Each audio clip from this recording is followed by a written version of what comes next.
آقا نے ایک مرتبہ ارشاد فرمایا کہ میں رب کی عبادت کرنے لگتا ہوں، اللہ سے ہم کلامی ہے، عبادت کس کی؟ اللہ کی، رابطہ کس کے ساتھ؟ اللہ کے ساتھ، گفتگو کس کے ساتھ؟ اچھا لطف بڑی بات یہ ہے کہ نماز میری اور آپ کی نماز نہیں، نماز محبوب خدا کی نماز ہے، آقا کی نماز۔ آقا فرماتے میں نماز کی نیت کر لیتا، نماز مان لیتا، اب میرا جی کرتا کہ نماز زیادہ دیر پڑھی جائے، آج قرات طویل کر دی جائے، آج سجدے لمبے کر دیے جائیں۔ آقا پھر کیا ہوتا؟ آقا نے فرمایا پھر مجھے خیال آتا کہ پیچھے بوڑھے امتی کھڑے، مجھے گھر رونے والے معصوم بچوں کا خیال آتا تو میں نماز کو مختصر کر دیتا۔ آقا نماز میں بھی امتیوں کا خیال، نماز میں بھی غلاموں کا خیال، لیکن میں یہاں آپ سے یہ بات بھی کہہ دوں، خاص بات کیا ہے کہ آقا نماز میں اور نماز میں امتیوں کا خیال۔ اب دنیا جہاں کے مفتیوں سے پوچھا جائے کہ آقا کہہ رہے ہیں نماز میں پیچھے کھڑے امتیوں کا خیال آتا، نماز مختصر کر دیتا، تو فتویٰ دو کہ نبی کی نماز میں امتیوں کا خیال آئے، نبی کی نماز ہوتی ہے کہ نہیں ہوتی؟ اور اگر وہ فتویٰ یہ دے کہ نبی کی تو ہر نماز ہو گئی، تو پھر یاد رکھیے اگر نبی کی نماز میں امتی کا خیال آئے، نبی کی نماز باطل نہیں ہوتی، تو امتی کی نماز تب تک نماز نہیں بنتی جب تک نماز میں نبی کا خیال نہ آ جائے۔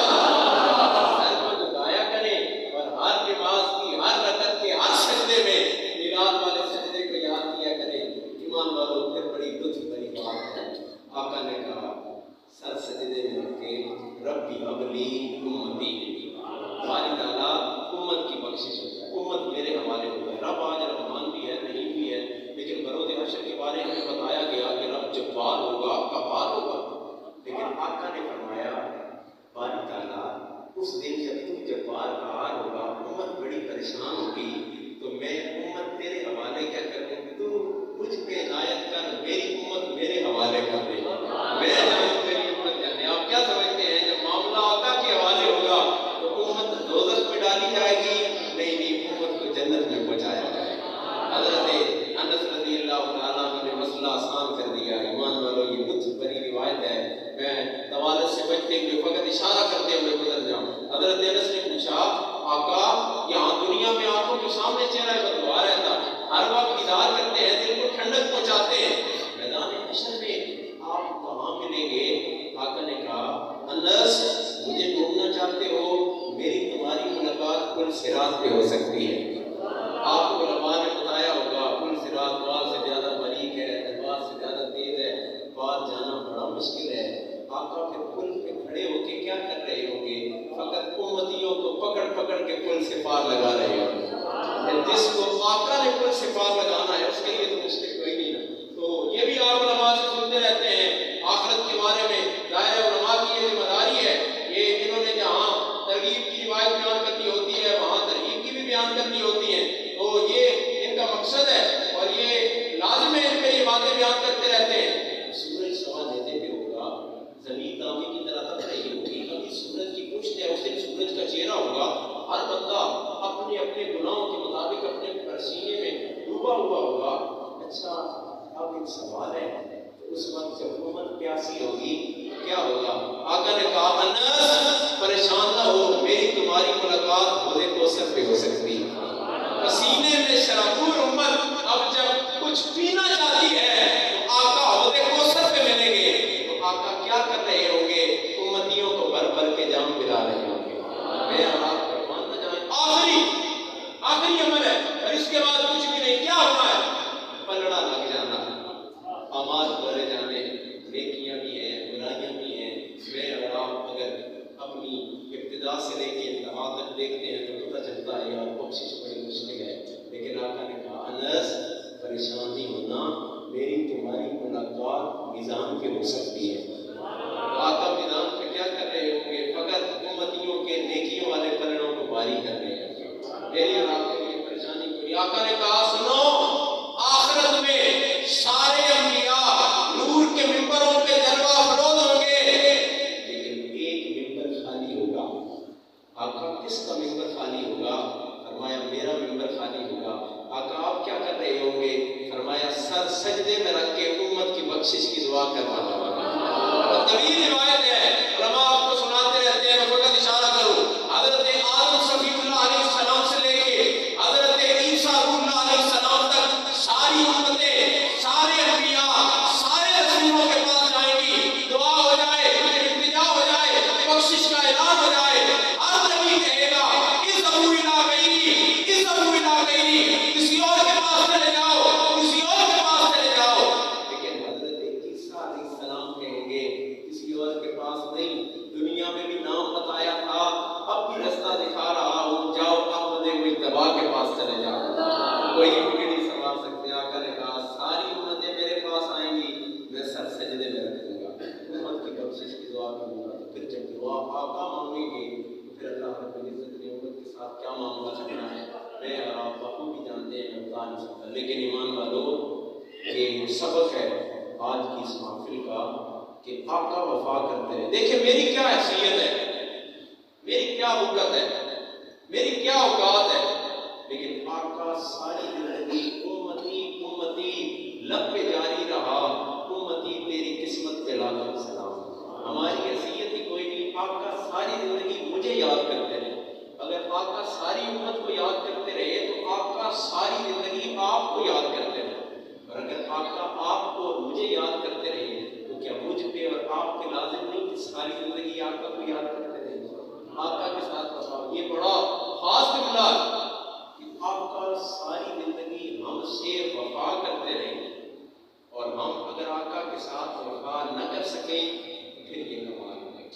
چند لمحے بیٹھ جائیں، سوچیں. آج کی یہ محفل جب جب آپ کو یاد آئے سوچیں کہ یار آقا اس دنیا میں آئے تو دعا مانگی ہے. دیکھیں نا، بیت اللہ شریف کوئی بندہ چلا جائے نا، واپس آئے تو ہم پوچھتے ہیں کہ یار دعا کی تھی؟ وہ کہتا ہے اجتماعی طور پہ سب کے لیے دعا مانگی ہے، تیرا نام لے کے کوئی نہیں مانگی. نام کیوں نہیں لیا؟ وہاں یاد ہی کوئی نہیں رہا، وہاں اللہ کے جنموں میں گم ہو گیا، وہاں محمد خضرا پہ پہنچا تو میں گزاری پیش کی ہے، آقا جس جس نے سلام بھیجا ہے سب کا سلام آپ کو پیش کرتا ہوں. نام لے کے کوئی نہیں پیش کیا. لیکن آقا عرش اولا پہ پہنچے ہیں، رب نے کہا ہے محبوب مانگ کیا مانگتا ہے؟ آقا نے میری اور آپ کی بخشش کی دعا مانگی ہے. کہ ہاں ہمیں خدا نظر کوئی نہیں آتا بیت اللہ میں، لیکن محبوب خدا کو جہاں خدا نظر آ رہا تھا وہاں پوچھا گیا محبوب مانگ کیا مانگتا ہے؟ آقا نے اپنے لیے کچھ نہیں مانگا، میری اور آپ کی بخشش کی دعا مانگی ہے. میں اور آپ گھر میں ہوں، اطمینان کے ساتھ ہوں، پھر بھی یاد کوئی نہ کرے نا، یاد کریں آقا کریم علیہ السلام کو. اور پھر فقط یاد کرتے ہوئے نہیں بلکہ ڈٹ جائیں آقا کی سیرت کے ساتھ، آقا کی زندگی کے ساتھ. آقا کا وہ خاص اسوہ جس کو ہمارے لیے اسوہ حسنہ قرار دیا گیا ہے، اس کے ساتھ ڈٹ جائیں، اس کے مطابق زندگی گزاریں. قرآن سے ہٹ کے زندگی نہ گزاریں، احادیث مبارکہ حضور کی سیرت سے ہٹ کے زندگی نہ گزاریں، پھر آپ کو کچھ نہیں ملے گا. لیکن ایک سوال ہے، بڑا سادہ سا سوال ہے، اللہ کا قانون افضل ہے یا انگریز کا قانون افضل ہے؟ سارے جواب دیں. اللہ کا قانون افضل ہے. کس کے قانون پہ عمل کرنا چاہیے؟ اللہ کی. سارے کہہ رہے ہیں اللہ کے قانون پہ. اچھا میں آپ کو ایک سادہ سی مثال دے کے بات سمجھاؤں. اللہ کا قانون یہ ہے کہ چور چوری کرے اس کا ہاتھ کاٹ دیا جائے. انگریز کا قانون یہ ہے چور چوری کرے ہاتھ نہ کاٹا جائے، اس کے خلاف پرچہ کاٹا جائے. اب بتائیں ہاتھ کاٹا جاتا ہے کہ پرچہ کاٹا جاتا ہے؟ پرچہ کاٹا جاتا ہے. آپ چلے جائیں نا تھانے میں، کچہری میں چلے جائیں، پوچھیں کہ چور نے چوری کی ہے، ہمارے پاس قرآن کی آیت ہے، ہمارے پاس حضور کا فرمان ہے، حضور کا بتایا ہوا طریقہ ہے، اس سے بڑی بات کوئی نہیں ہو سکتی. جو کریم آقا علیہ السلام نے اپنے غلام سے فرمائی کہ میری بیٹی فاطمہ بھی اگر چوری کرتی تو ہاتھ کاٹ دیتا. یہ اس بات کی دلیل تھی کہ رب کے قانون سے ہٹ کے کسی قانون کی طرف نہیں جانا. تو آپ بتائیں ہمارے ملک کو بنایا کس لیے گیا تھا؟ نظام مصطفیٰ کے لیے. نعرہ کیا لگا تھا؟ پاکستان کا مطلب کیا؟ دستور ریاست کیا ہوگا؟ محمد رسول اللہ. تو بتائیں نا دستور ریاست میں محمد رسول اللہ کہاں ہوگا؟ آپ اٹھائیں نا اپنے قانون کو، آپ اٹھائیں نا یہ تھانوں کچہریوں کے قوانین کو، ان سے پوچھیں کہ اللہ کی کہاں مان رہے ہیں کہ ہمارے بڑوں نے قربانیاں تو اس لیے دستور میں، قوانین میں کریم آقا علیہ السلام کا لایا وہ دین شامل ہوگا، وہ کہاں شامل ہے؟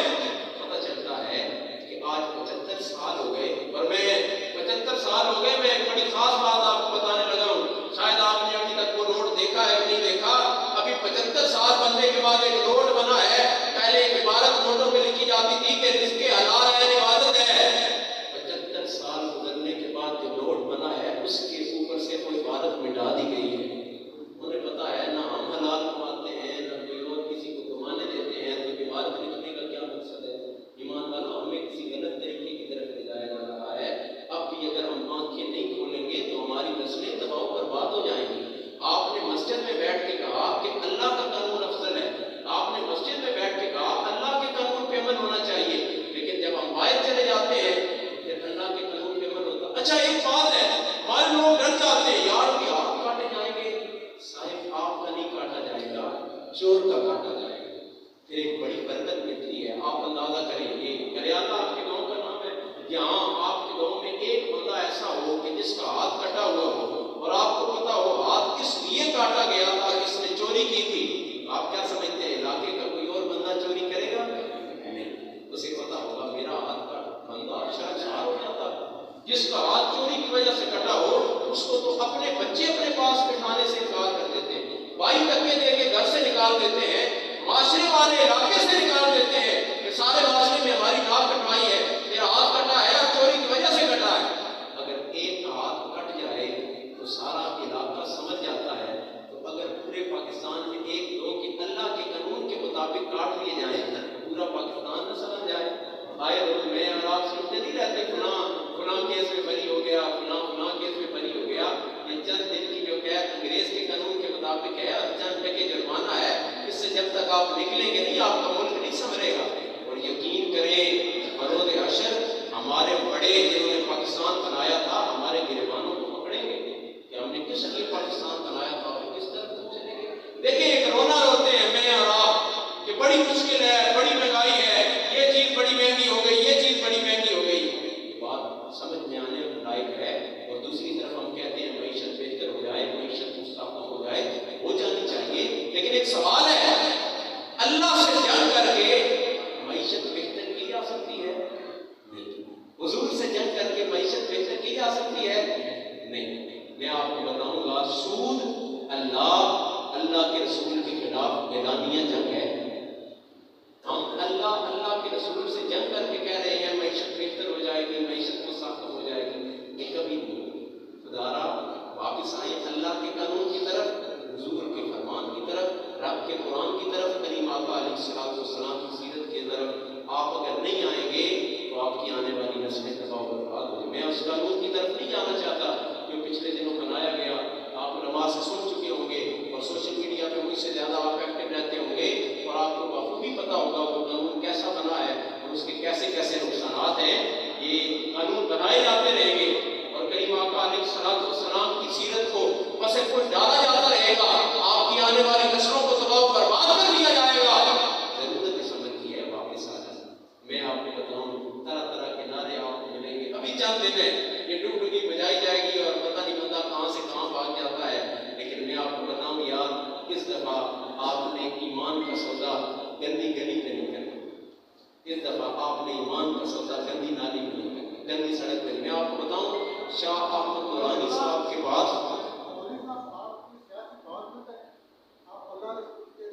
نہیں، میں سیاسی بات نہیں ہوں،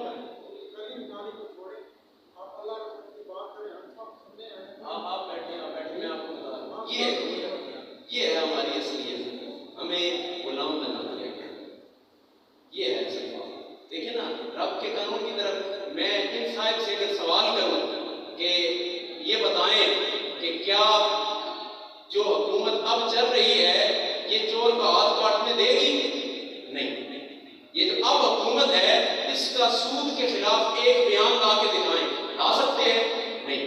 تو اللہ کے قانون پہ تو عمل ہی کوئی نہیں۔ یہاں دیکھیں مسجد میں کھڑے ہو کے انہوں نے کہا میں انہیں سلام کرتا ہوں، کھڑا بندہ ہونا چاہیے، سچا بندہ ہونا چاہیے اور ڈٹ جانا چاہیے، اپنے موقف پہ دائر ہے۔ ہم مسجد میں کھڑے ہیں، اپنے موقف پہ ڈٹے ہیں، ڈٹنا چاہیے اور یہ ڈٹ کے کھڑے ہیں، انہیں کھڑا رہنا چاہیے۔ لیکن میں چلو ابھی یہ جواب نہیں دے رہے، بعد میں آپ نے ان سے پوچھنا ہے کہ جس کو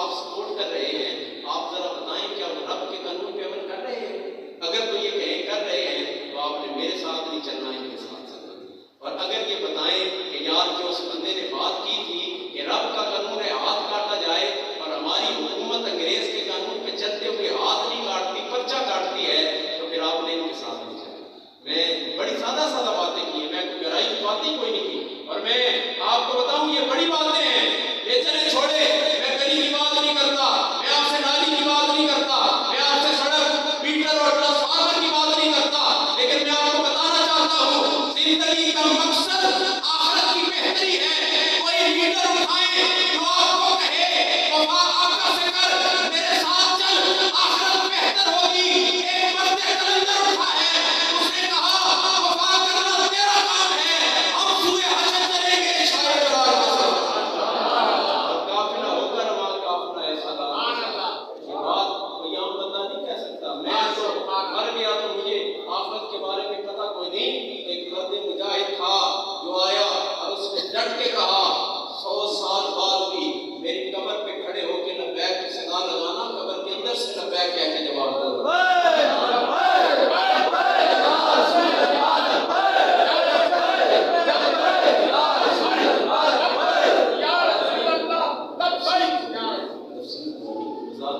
میں نے پہلے کہا ان کو خیراتی عقیدت ہے، بندے کو ڈٹ جانا چاہیے اور اپنے موقف پہ پہلے بھی لوگ ڈٹتے رہے اور آگے بھی لوگ ڈٹتے رہے، لیکن ایک قرآن ہے، اب قرآن تو پیش کیا جا سکتا ہے، قرآن پیش کر رہا ہوں۔ اللہ نے فرمایا الْأَخِلَّاءُ يَوْمَئِذٍ بَعْضُهُمْ لِبَعْضٍ عَدُوٌّ، آیت دکھانا میرا کام ہے۔ اللہ نے قرآن میں فرمایا ایک دن ایسا آئے گا کہ پختہ یارانے دشمنیوں میں بدل جائیں گے۔ دوستیاں ہوں گی آپس میں، دنیا میں بڑے چرچے ہوں گے، فلاں کا بڑا پکا یار ہے، لیکن دشمنیوں میں بدل جائیں گے۔ اب دوستی بھی تو کرنی ہے، کس کے ساتھ کی جائے؟ اللہ نے فرمایا اِلَّا الْمُتَّقِينَ، اس دن صرف متقی و پرہیزگار بندے کی دوستی قائم رہے گی۔ پھر میں اور آپ دیکھ لیں جس کا لیڈر متقی ہے اس کے پیچھے چلتا رہے۔ اور میں نے قرآن پڑھ کے آپ کو سنایا، اللہ نے کہا آپ سورہ عبس بولے، چلے چھوڑے اس بات کو، سورہ 30واں سپارہ 30ویں سپارے کی 30ویں سورت، اس کو قرآن میں لکھا ہے، گھر جا کے خود پڑھے۔ اللہ نے فرمایا ایک دن ایسا بھی آئے گا آدمی اپنے بھائی سے بھاگے گا، آدمی اپنے باپ سے بھاگے گا، اپنی ماں سے بھاگے گا، اپنی بیوی سے بھاگے گا، اپنے بچوں سے بھاگے گا۔ اس دن سب سے بھاگ جانا ہے۔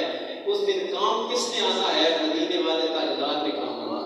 میں اور آپ وفا کر کے جائیں نا، میں اور آپ چند لمحے گزار کے نہ جائیں نا وفا میں۔ میں نے آپ سے کہا یہ اٹھتے ہوئے جنازے آپ روزانہ دیکھتے ہیں نا تو نام و نشان مٹ جاتے ہیں، آپ کو پتہ ہے، لیکن آپ مجھے بتائیں جو جنازہ لاہور مینار پاکستان میں ہوا ہے اور جو مزار جامعہ مسجد رحمت للعالمین کے پہلو میں بنایا گیا ہے، آپ کیا سمجھتے ہیں اس نام کو مٹایا جا سکتا ہے؟ نہ، اس نام کو اب نہیں مٹایا۔ کیوں نہیں مٹایا جا سکتا؟ کیونکہ انہوں نے اپنی زندگی میں اپنا نعرہ لگوایا ہی نہیں۔ انہوں نے کہا کہ یار کتوں کے نعرے نہیں ہوتے، نعرے مالکوں کے ہوتے ہیں۔ وہ ساری زندگی مالکوں کے نعرے لگواتے رہے، اب رہتی دنیا تک وہ مالک اپنے غلاموں سے ان کا نعرہ لگواتا رہے گا۔ تو آپ آگے پیچھے نہ جائیں، اور یہ یاد رکھیں اللہ رب العزت نے قرآن میں ارشاد فرمایا وَلَا يَخَافُونَ لَوْمَةَ لَائِمٍ، وہ لوگ جو پختہ ہوتے ہیں جنہیں اللہ چن لیتا ہے جہاد کے لیے، ایمان لے آتے ہیں اللہ پہ، اللہ کے رسول پہ، وہ پھر ملامت کرنے والوں کی ملامت سے ڈرتے کوئی نہیں، پھر وہ پڑھتے ہیں آگے بڑھے، میدان میں اترے، کریم آقا علیہ السلام کی سیرت کو دیکھیں۔ آپ یاد رکھیں، میں آپ سے پھر کہوں گا آپ قرآن پہ چلیں، آپ حضور کے لائے ہوئے دین پہ چلیں، آپ چلیں گے تو آپ کو سارا کچھ آشکار ہو جائے گا اور آپ کو پتہ چل جائے گا۔ اب میں کھول کے ایک ایک بات آپ کے سامنے نہیں رکھتا، آپ مجھ سے زیادہ دانا ہیں اور آپ کو پتہ ہے کہ کون کس چکر میں ہے اور کون کس چکر میں ہے، لیکن آپ کو پتہ ہونا ہے کہ یہ دنیا دارالعمل ہے، دارالجزاء و آخرت ہے، اس میں جو کچھ آپ نے بونا ہے وہی آخرت میں کاٹ لینا ہے۔ کہیں ایسا نہ ہو کہ جس صف میں کوئی لیڈر کھڑا ہو اسی کے پیچھے لگا دیا جائے، اور اس سے بڑی بات تو کوئی نہیں نا کہ آقا نے فرمایا بروز حشر ہر کوئی اسی کے ساتھ ہوگا دنیا میں جس کے ساتھ وہ محبت کیا کرتا تھا۔ اور میری محبت تو غازی ممتاز حسین قادری کے ساتھ ہے، میری محبت تو غازی مرید حسین شہید کے ساتھ ہے، میری محبت تو خادم حسین رضوی کے ساتھ ہے، اور میری دعا ہے اور دعا نہ بھی کروں کیونکہ آقا نے فرما دیا ہے میری محبت ان کے ساتھ ہے، اللہ بروز حشر میرا حساب و کتاب انہی کے ساتھ کرے گا۔ جس جس کے ساتھ محبت ہے اسے پھر پریشان ہونے کی ضرورت نہیں، ورنہ ہم مسجد میں کھڑے ہو کے اس کے خلاف کوئی دعا کرتے ہیں۔ آقا نے فرما دیا ہے اب کیونکہ محبت ان کے ساتھ ہے تو حشر میں انہی کے ساتھ اٹھایا جائے گا۔ اب آپ پہ ہے آپ کس کے ساتھ وفاداری کرتے ہیں، چاہے ادھر وفاداری کرتے ہیں چاہے ادھر وفاداری کرتے ہیں۔ بس چند دن کی زندگی، آنکھیں بند ہیں، پھر اوپر پڑیاں رکھ کے آنے والے وہ ہمارے امیر المجاہدین کہا کرتے تھے کہ مٹھیوں میں خاک بھر کے لائے وقت بھر اور عمر بھر کی دوستی کا یہ صلہ دینے تھے۔ ساری زندگی کا صلہ یہ ہوتا ہے کہ پختہ یارانے، پختہ دوستیاں۔ آپ کو پتا ہے چاہنے والے زیادہ محبت کون ہوتا ہے؟ ماں زیادہ محبت کرتی ہے بیٹے سے تو کیا لاش گھر میں رکھتی ہے؟ نہیں۔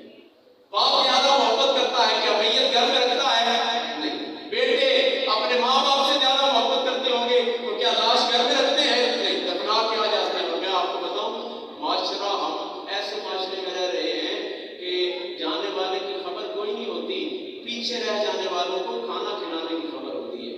تو اس طرح فکر کی جا رہی ہوتی ہے انہوں نے تو لمحوں میں بھول جانا ہے، یہ بس ایسے ہی آتے ہیں، آپ لوگ ہاتھ اٹھا کے چلے جاتے ہیں اور پیچھے رہ جانے والے اپنی نسبتیں اور رشتہ داریاں بڑھاتے رہتے ہیں کہ کام ختم ہو جانے ہیں۔ چند دن کی زندگی وفا میں گزارے، اگر وفا میں گزرے گی تو کیا ہوگا؟ اقبال نے کہا کہ محمد سے وفا تم نے تو ہم تیرے، یہ جہاں چیز ہے کیا تو قلم تیرے